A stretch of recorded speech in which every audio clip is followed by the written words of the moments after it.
I was the first female pilot for a major airline, and that was American Airlines. And actually, the first female flight engineer in the world.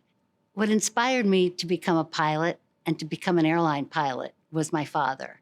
I really wanted to be an airline pilot just like him. So I persevered as much as I could. I'd go out to the airfield where my brother was taking lessons, and I'd stand there by the airplane when it came in, and I'd say, "My turn." And my father was wonderful, actually. He would take me up, but he never really let me fly.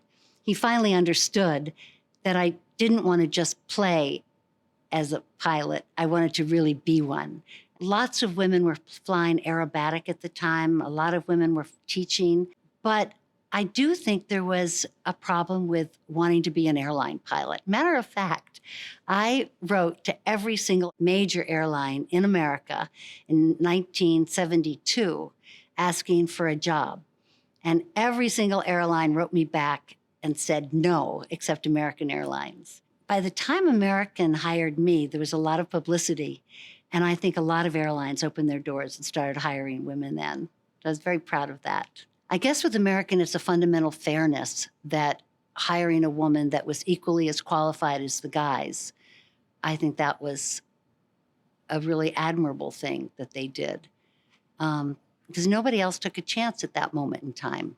The driving force for me to become a pilot was just the passion of flying. I loved it.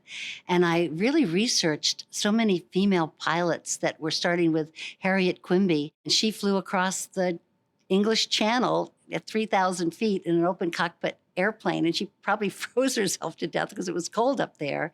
But woman after woman was doing something in aviation. Even dating back to the 1800s, there were balloon artists that flew, all women.